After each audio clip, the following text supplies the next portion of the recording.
भारत ने अमेरिका के साथ कई व्यापार विवादों को सुलझा लिया है, उनको सेटल कर लिया है, जिसकी वजह से अमेरिका से भारत में इंपोर्ट होने वाले कुछ फूड प्रोडक्ट्स पर अतिरिक्त टैक्स कम हो सकता है। यानी कि वहां से आने वाला सामान अब सस्ता हो सकता है। इस वजह से भारत में अमेरिकी की फूड प्रोडक्ट आप आने वाले दिनों में उनकी इंपोर्ट बढ़ने की संभावना है और आप नए नए ब्रांड्स भी भारत में देख सकते हैं। आशंका जताई जा रही है कि भारत से अमेरिका से सेब, बादाम, पोल्ट्री प्रोडक्ट का आयात बढ़ सकता है। सर, सबसे पहले तो प्रोडक्ट कौन कौन से हैं जिन पर ये छूट दी जा रही है? शुभम, G20 की बैठक के साइडलाइंस में पीछे ये सब कुछ हुआ जो अब निकलकर सामने आ रहा है। हालांकि जो लोग मनी सेंट्रल से को नियमित रूप से देख रहे हैं, हमने आपको बताया था कि जब बाइडेन भारत की यात्रा में आ रहे थे उससे पहले ही सरकार ने नोटिफिकेशन जारी किया था और अमेरिका से दाल के आयात पर स्पेशल ड्यूटी का एग्जम्पशन या रियायत दी थी।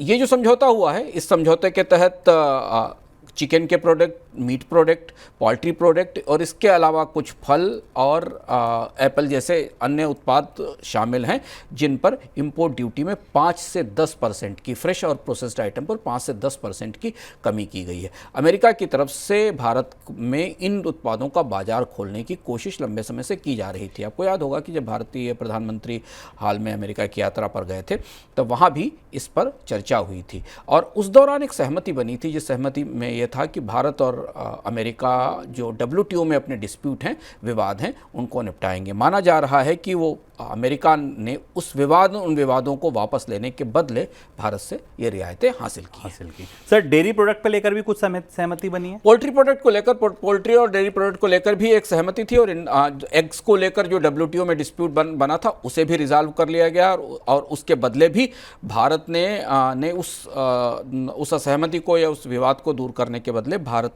में पोल्ट्री प्रोडक्ट्स के आयात को सस्ता करने का फैसला किया है। तो इस तरह से हॉर्टिकल्चर प्रोडक्ट यानी फल, सब्जियां, फल और इसके अलावा डेयरी और चिकन प्रोडक्ट, पोल्ट्री प्रोडक्ट्स को मिलाकर एक पूरा बैग है, जिस बैग को राष्ट्रपति जो बाइडेन ने भारत आकर इन समझौतों को के तौर पर अपने उत्पादकों के लिए भारतीय बाजार में रियायतें हासिल की हैं।